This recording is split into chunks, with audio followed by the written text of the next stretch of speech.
Thank you very much, Amelie, and Sawadee Kap. Turn risk into opportunities. This is how our dear friend and colleague, Professor Krase Chonawangse, chairman of ADPC Foundation, started this conference. And I think if we look back at these 2 days of very productive deliberations, it is fair to say that we did indeed look at the opportunities that we have. Well, first of all, let me all thank you for your participation in these 2 days of these very interesting discussions. And I believe that you, just like I have enjoyed these sessions, and are looking certainly forward to hearing about the next steps. But before I reflect on the main points coming from all the sessions, let me quote another friend of mine, Mr. Puji Pujono from UNSCAP. I have worked with him during my stint in Bangladesh.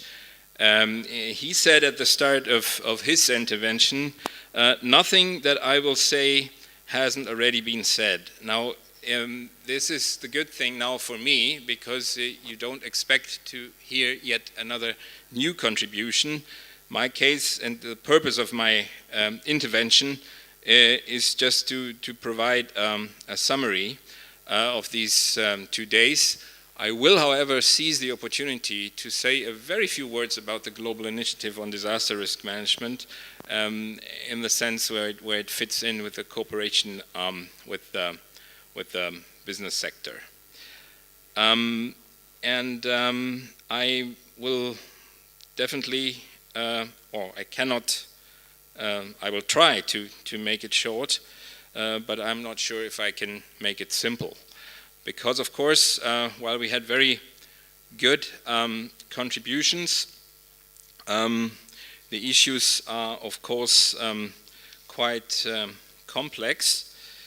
If you recall, at the start of our Asian Business Forum, we listened to some remarks and keynote speeches from dignitaries from the government of Thailand, and also interventions from the Canadian and the German ambassador.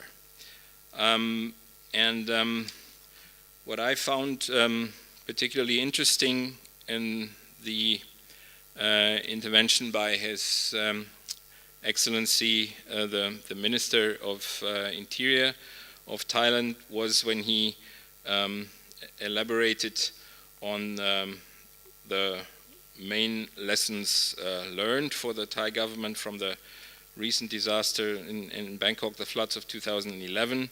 He pointed out the role of the private sector in not only economic development, but also in disaster risk reduction to protect our development gains.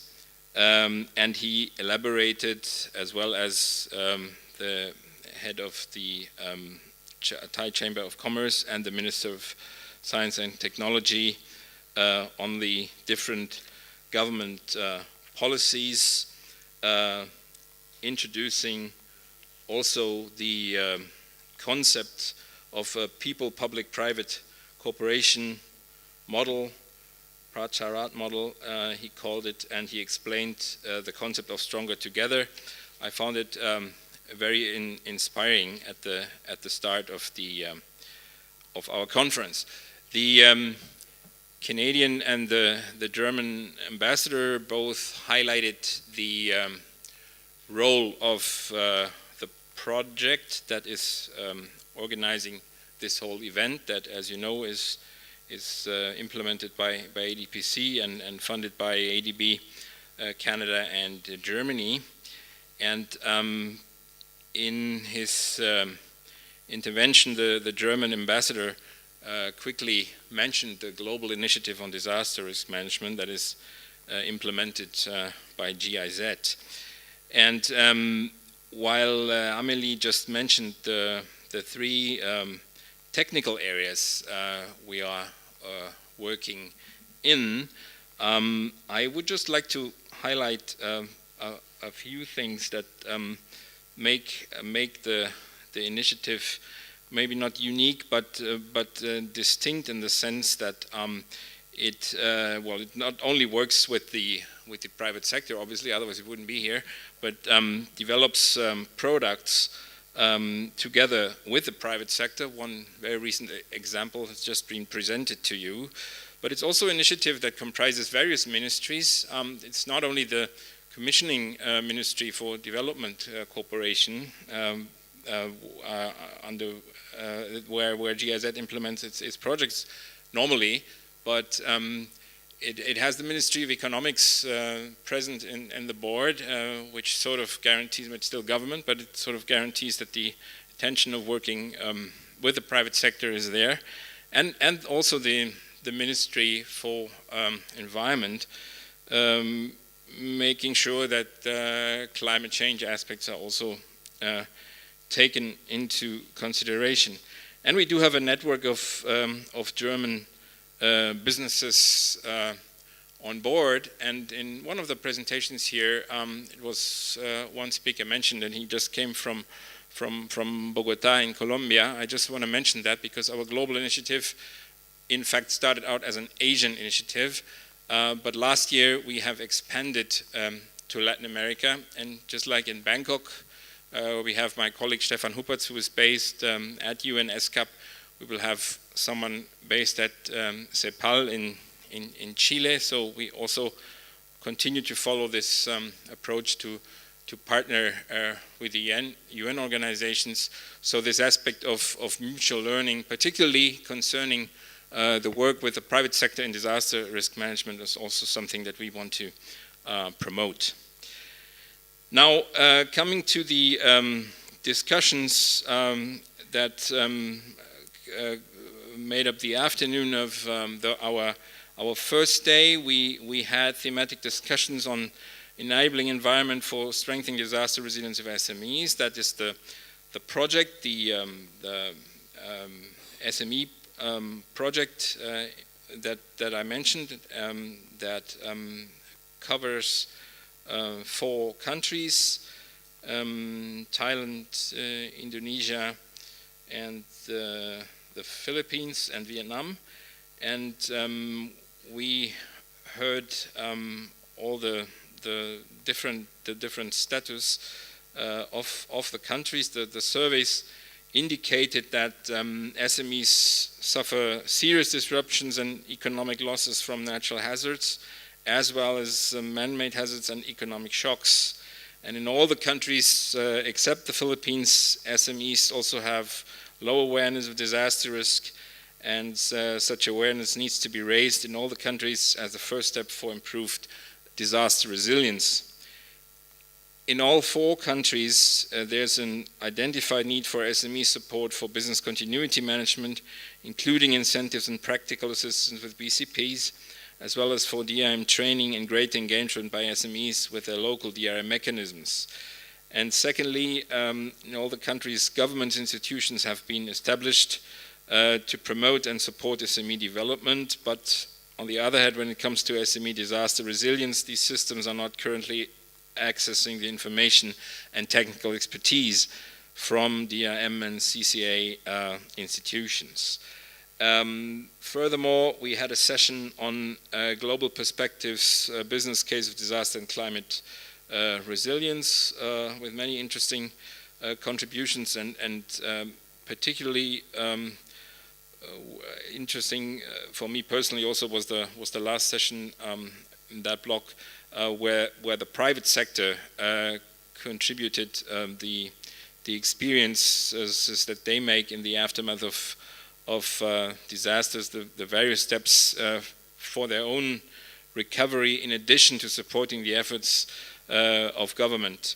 And this real-time experience also, I think, provided a lot of insights for the conclusions that I will read to you now.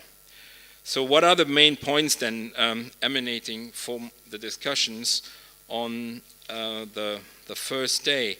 I'll try to shorten them a little bit, but let me go through them. First of all, policymakers and decision makers, as well as members of the business community, do recognize the crucial role of private sector in the management of disaster and climate risks. 2, businesses have an interest not only in their own disaster risk management, but also in their supply chain management.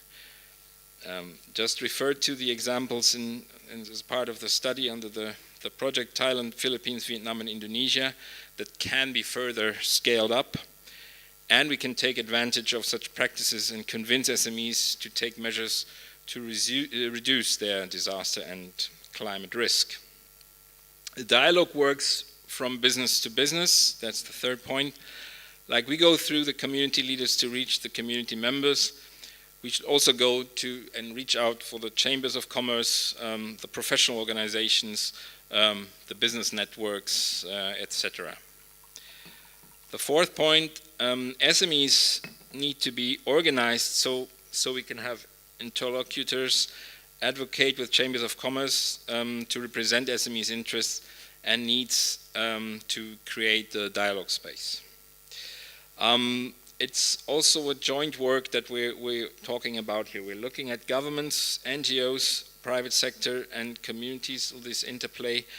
SMEs share the same physical risks than the community around them, and the risks related to the supply chain, they also need to be adequately addressed. Also, joint combined emergency plans and joint exercises with the community are being organized by some companies, we heard.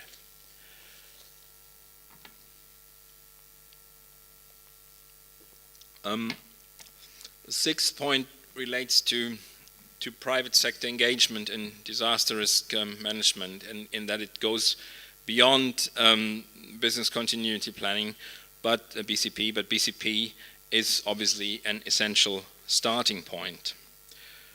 What we've also heard in the discussions is that disaster resistance differs from disaster resilience. An example, the land regulations that are applying to housing apply to businesses as well. For a sustainable business model to succeed, the DRM approach needs to be applied and included in the business model. We also talked about a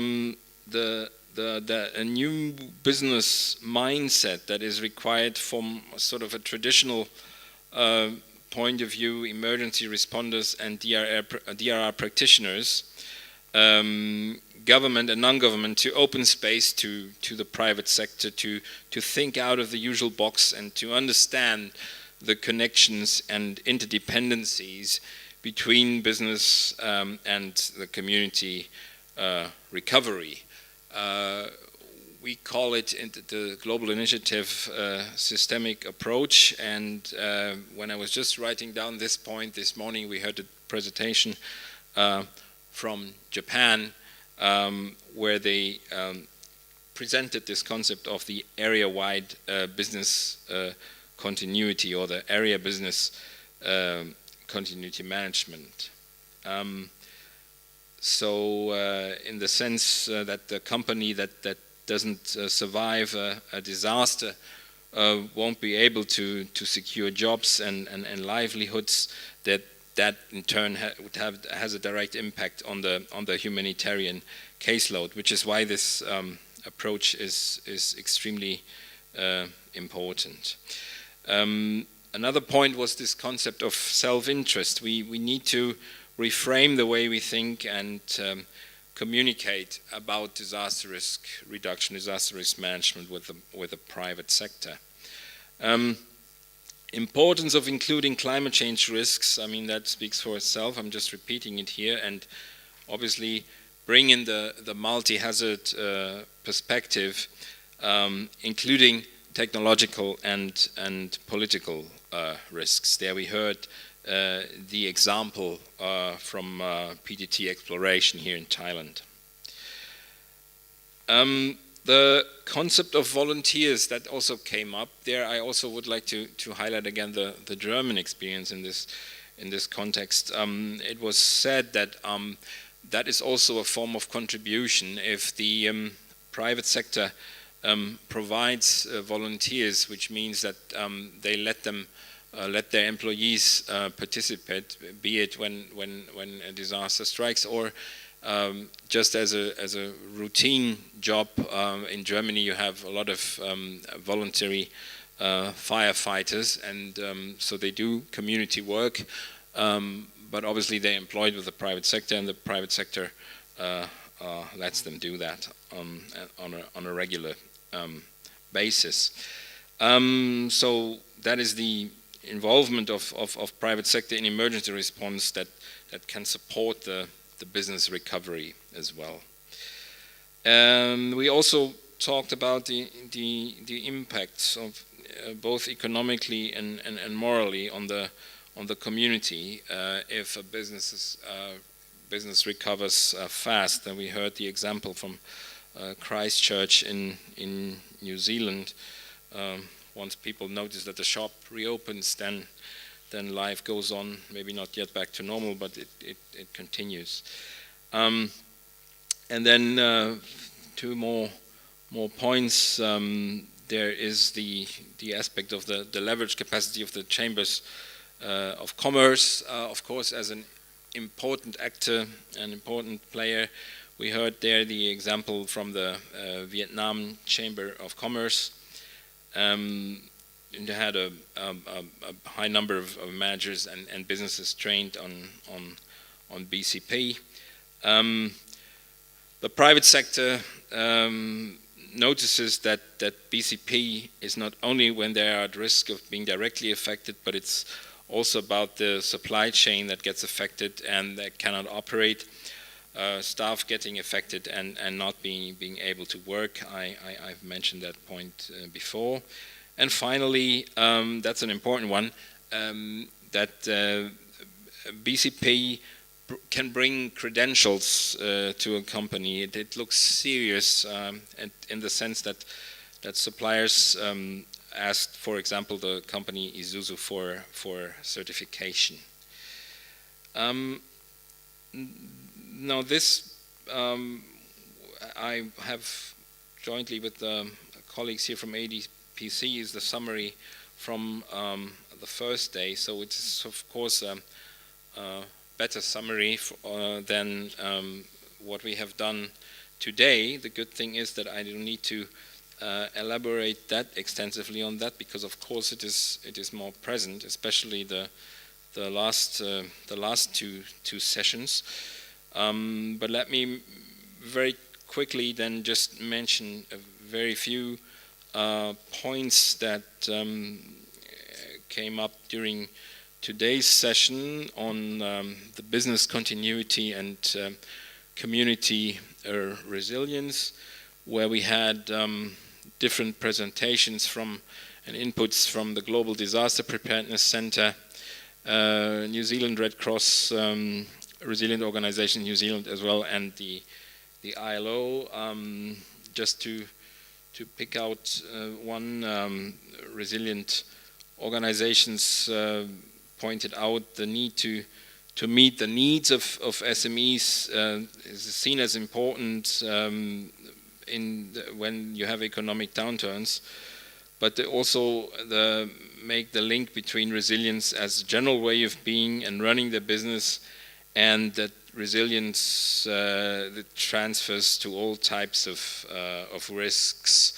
And ILO in the Philippines brought together small companies to do peer learning on BCP, which was going quite well, because that can be done in the evenings and on weekends with a collection of individuals who have something in common in the same locality. Again, the link to the community here being very important. In the other technical session on building tools and capacities for business resilience, we heard quite an interesting presentation already referred to in summarizing the points. That was the presentation by our colleague from JICA on the area business continuity management, explaining what are the components, public-private cooperation, risk probability assessment, management of critical external resources, and area-wide scalability. We heard further examples from Oxfam and from the BCM Institute in Singapore that again presented the concept what BCM is all about. It's about reducing risk to an acceptable level, and then outlining the different steps needed.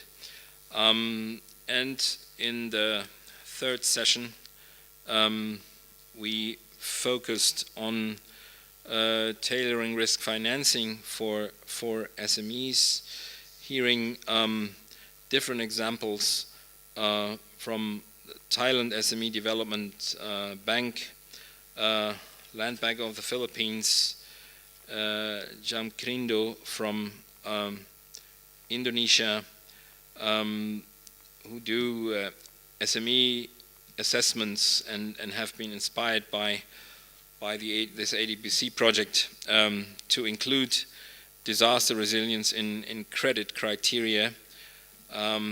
We heard from the SME Development Fund Vietnam that some innovations include disaster preparedness loans as well as environmental loans to reduce degradation and emissions and thereby starting to address climate change issues.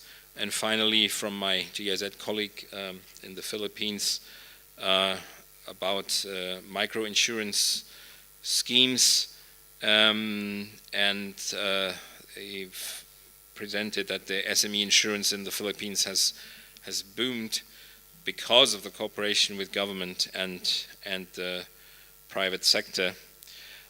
So this was also a very interesting input. And last but not least, the session on the hotel resilient being, I mentioned that before, one of the products that we developed in the global initiative jointly with the private sector and PATA and the Karlsruhe Institute of Technology.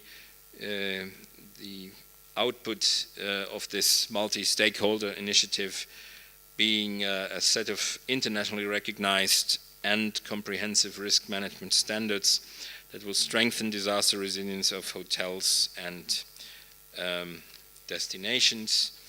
And we heard then very interesting presentations from Japan again, and as well as Mr. Hardy at the very end from practical examples, first from locations on site in Phuket, and a very inspiring last presentations by a presentation of the CEO from PATA, just highlighting again that they're first of all talking about the tourism figures, the predictions that they will increase. Media reports often highlighting the first thing that they report on when tourists get affected in a disaster. And then what I also found very interesting, highlighting how long it takes to recover from the tourism industry to recover from natural disasters. So that more or less, I was attempt to summarize all the sessions. Now, coming back to the way forward, and where do we go from here? We have seen the need for the private sector to integrate disasters and climate risk management, and that it requires strong commitment and multi-stakeholder partnerships. And some suggestions are in continuing the strong partnerships, that the public sector continues to create the required enabling environment, including the policy framework, incentive structure, and access to information and capacity development, particularly in addressing the specific needs of private sector. And B, that the private sector continues to broaden their risk that includes disasters and extreme climate events within their business development model.